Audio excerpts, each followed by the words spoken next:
오순절 후 네 번째 주일에 예배의 자리, 우리 로고스 교회 예배의 자리에 나오신 우리 성도님들 한 분 한 분을 우리 주 예수 그리스도의 이름으로 환영하고 축복합니다.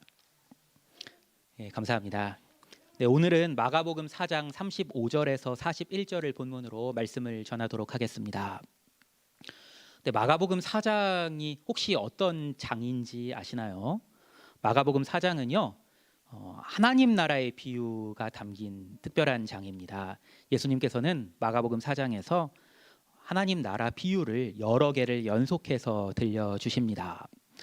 그런데 예수님께서 하나님 나라 비유를 들려주신 이 마가복음 4장의 배경이 어디인지 혹시 아시나요?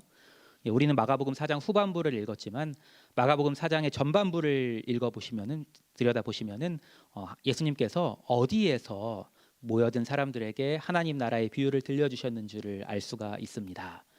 조금 찾아보실까요? 성경을 가지신 분들은 보시면 알겠는데요. 마가복음 4장 1절부터 조금만 내려보면 바로 찾으실 수 있을 거예요. 어디였냐면요, 바닷가였습니다. 낭만적이에요.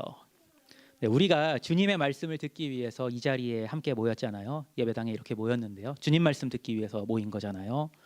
마찬가지로 그때는 주님께서 직접 말씀하셨으니까요. 2000년 전에 예수님께서 오셨을 때 그 2000년 전에 예수님의 말씀을 듣기 위해서 수많은 사람들이 예수님의 말씀을 듣기 위해서 바닷가로 모여들었습니다. 그리고 예수님께서 전하시는 말씀을 귀 기울여서 들었어요. 네, 아까도 제가 잠깐 한마디로 말했던 것 같은데 얼마나 낭만적이었을까요? 예수님께서, 우리 주 예수님께서 바닷가에서 말씀을 전하시는 장면 한번 상상해 보십시오. 조금 더 우리 상상의 날개를 펼치면요, 이런 상상을 할 수 있어요. 바닷가에서요, 바닷가면 모래사장이 있을 거잖아요. 햇빛이 쨍쨍 비칠 거예요. 그럼 모래사장에 햇빛이 비치면은 어떤 모습이 딱 펼쳐질까요? 반짝반짝. 네, 모래알이 반짝이겠죠. 네, 그렇게 햇빛에 모래알이 반짝이는 바닷가에서 예수님께서 잔잔한 가운데서 잔잔한 바람을 맞아가면서 말씀을 전해주시는 거예요. 어떤 말씀이냐면요, 하나님 나라 말씀을요. 조금 더 상상을 해볼까요? 그렇게 예수님께서 말씀을 전하시니까 그 소문을 듣고 또는 그 소리를 듣고 사람들이 하나 둘씩 더 몰려들기 시작합니다. 그렇게 해서 몰려든 사람들이 큰 무리를 이루어서 어느새 예수님의 주위에는 많은 사람들이 몰려들었겠죠.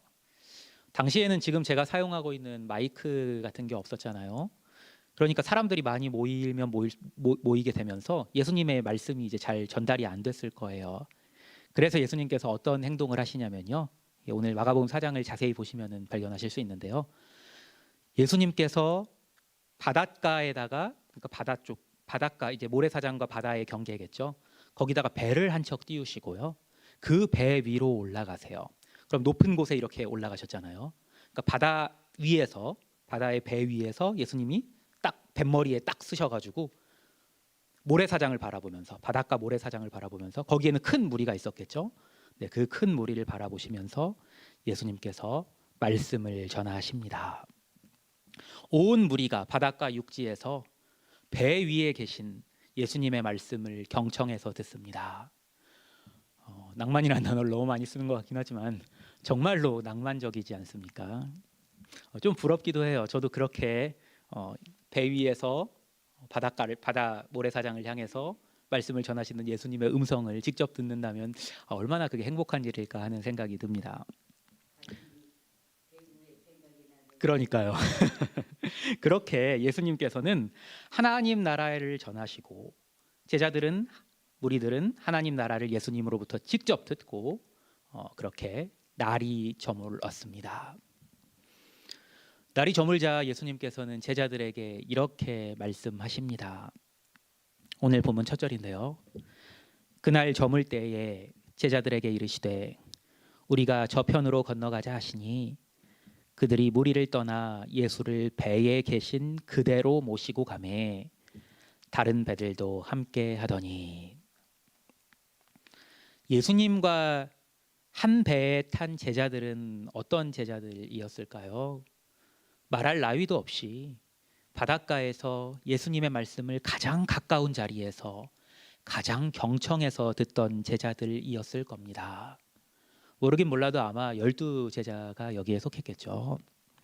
하루 종일 예수님으로부터 하나님 나라에 대한 이야기를 예수님과 가장 가까운 자리에서 들은 제자들이 예수님과 함께 이번에는 같은 배에 올라서 바다 저편으로 건너갑니다. 네, 그때 무슨 일이 일어났나요?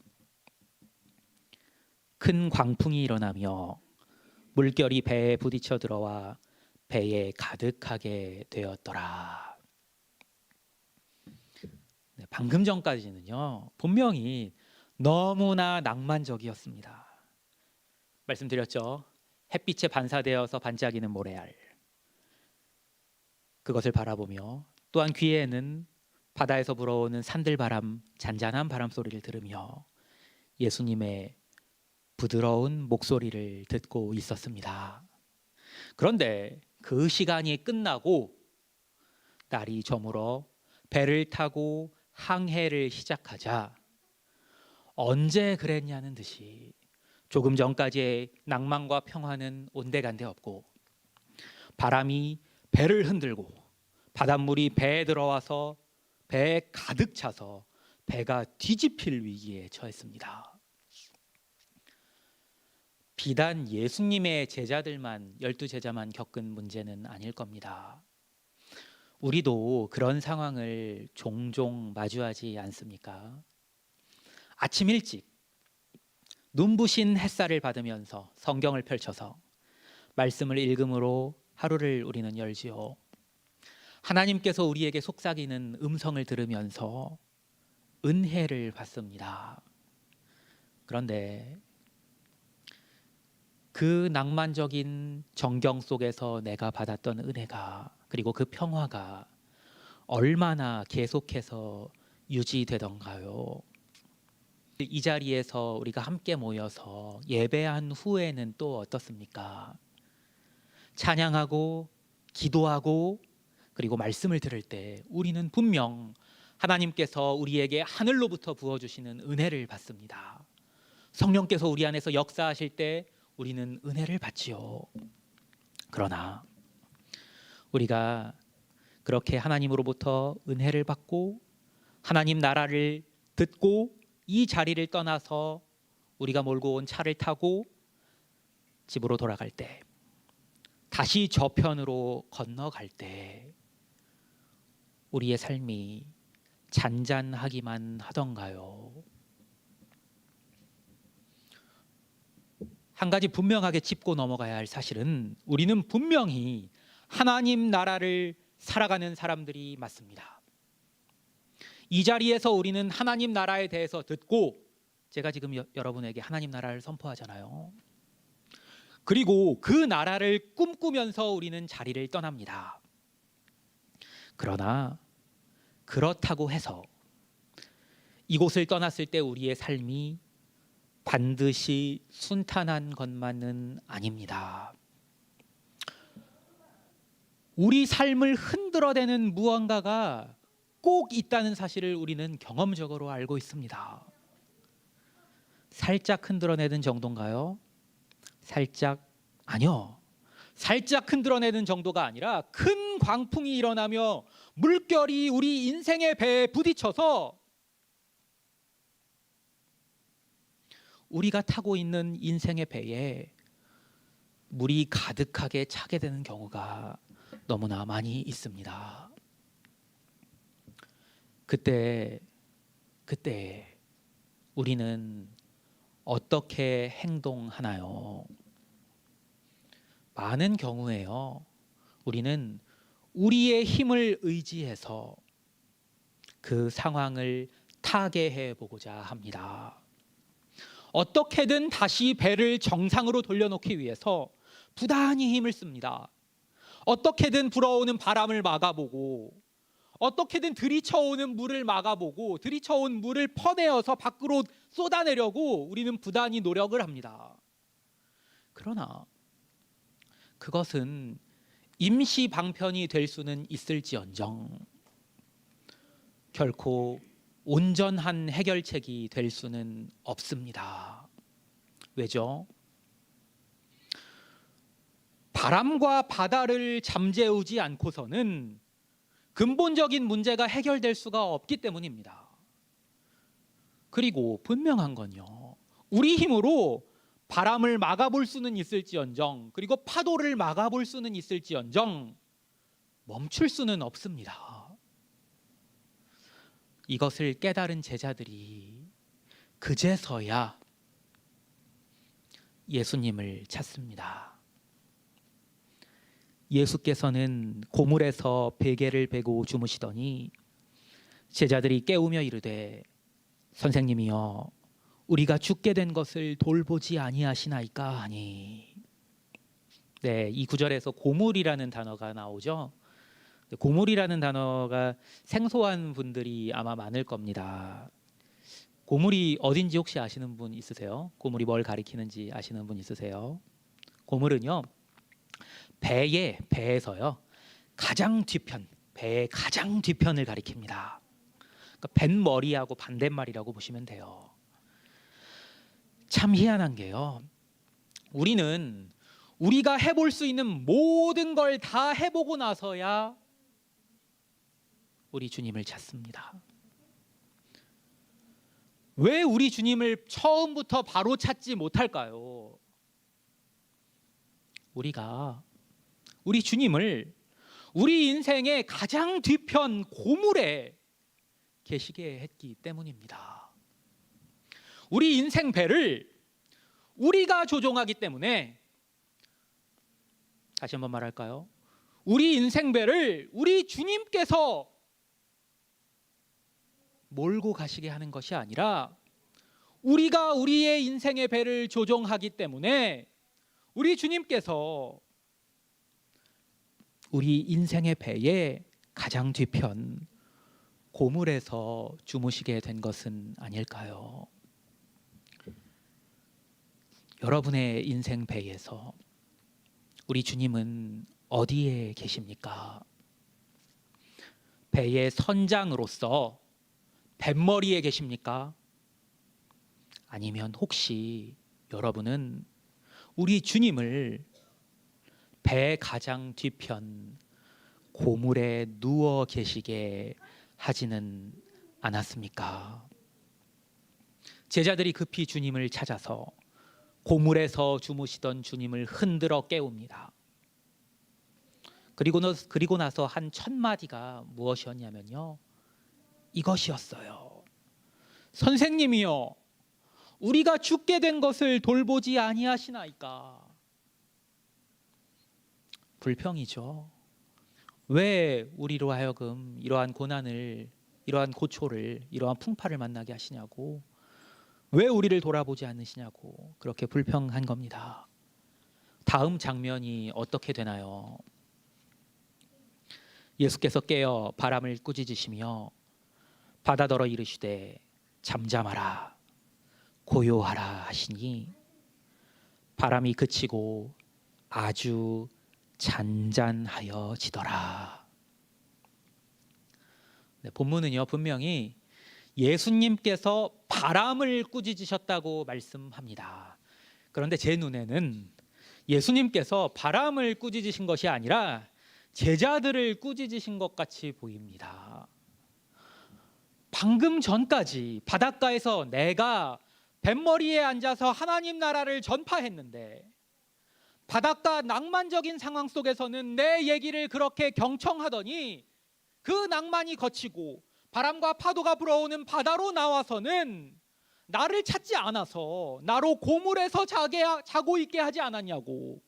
나는 너를 돕기 위해서 너와 함께 너의 배 안에 계속 함께 있었는데 이제서야 나를 찾으면서 왜 그동안 내가 함께 하지 않았냐고 불평하느냐고 그렇게 꾸짖으시는 것 같습니다.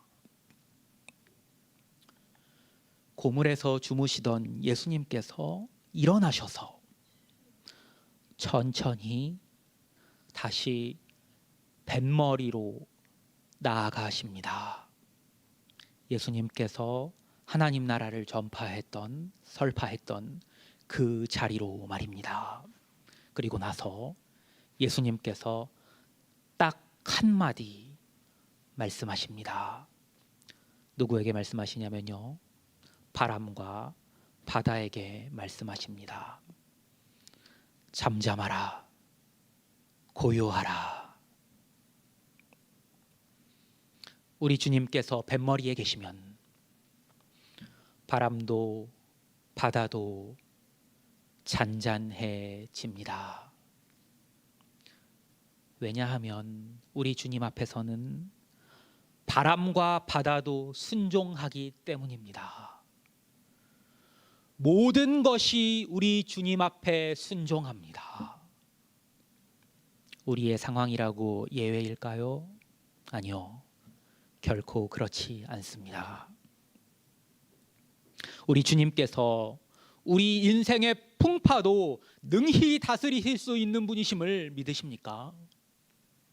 우리 인생의 뱃머리에서 바람과 파도를 향해 꾸짖으시면서 주님께서 이제는 우리를 이렇게 꾸짖으십니다. 이에 제자들에게 이르시되 어찌하여 이렇게 무서워하느냐? 너희가 어찌 믿음이 없느냐 하시니, 그들이 심히 두려워하여 서로 말하되 그가 누구이기에 바람과 바다도 순종하는가 하였더라. 사랑하는 여러분, 지금 여러분의 인생 배는 어떻습니까? 순적하게 항해 중입니까? 그렇다면 참 좋은 일입니다. 참 다행한 일입니다. 그러나 어떤 분은요, 여러분의 인생 배가 광풍과 물결로 좌초될 위기에 처한 분도 있을 겁니다. 우리의 인생 배가 지금 어떤 항해를 하고 있든지 간에 우리 배의 뱃머리에는 우리 주님께서 계셔야 합니다. 지금 이 자리에서 우리가 예배할 때는 물론이고, 우리가 우리의 리얼 월드로 돌아가서 우리 인생을, 우리의 일상을 살아갈 때 역시 우리 주님께서 계속해서 우리 배의 뱃머리에 계시게 해야 합니다. 주님께서 고물에서 베개를 베고 주무시게 하면 안 됩니다. 저와 여러분은 예수 그리스도를 우리 인생의 주인으로 영접한 사람들입니다. 그렇죠? 우리 인생의 주인으로 예수님을 영접했다는 건 우리 인생의 배를 운전하는 선장으로 예수님을 모셨다는 겁니다. 선장은 늘 뱃머리에 있어야 합니다. 아니, 바꿔서 말하면 뱃머리에 있는 사람이 선장입니다. 무슨 뜻인가요? 우리가 우리 배의 뱃머리에 있으면 예수님이 아니라 우리가 선장이라는 겁니다. 산들바람이 부는 바닷가에서 반짝이는 모래알을 보면서 말씀을 들을 때만 뱃머리에 있는 사람을 우리는 선장이라고 부르지 않습니다. 바다를 누비며 항해할 때 그때도 뱃머리에 있는 사람이야말로 선장입니다. 여러분 인생의 선장은, 여러분 인생의 주인은 누구입니까? 예배하는 지금 이 자리에서 뿐만 아니라 여러분이 여러분의 힘겨운 일상을 살아갈 때 여러분의 인생의 키를 누가 잡고 있습니까? 그분이 우리 주님이어야 합니다. 지금 이 순간뿐만 아니라 이 자리를 떠나서 저편으로 건너갈 때도, 그리고 언제 어디서나 여전히 우리 주님이 우리 인생 배의 뱃머리에 계셔야 합니다. 그래야 예수님을 진정으로 주님으로 영접한 것입니다.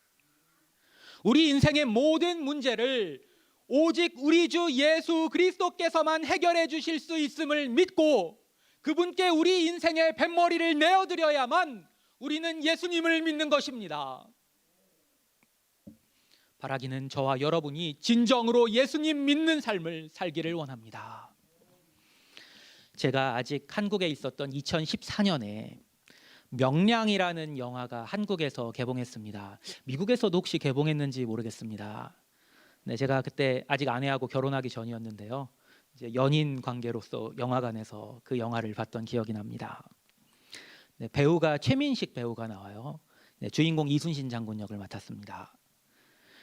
최민식 배우가 이순신으로서 영화 속에서 남긴 명대사가 있습니다. 한국에서는 이게 유행어처럼 이제 번지기도 했는데요. 네, 그러니까 일본군이죠. 적군을 맞아서 이제 싸우기 위해서 나가는데 군사가 없다, 배가 없다, 어떻게 나가냐 그렇게 말하는 사람들에게 이순신 장군이 이렇게 말을 해요. 신에게는 아직 12척의 배가 남아 있습니다.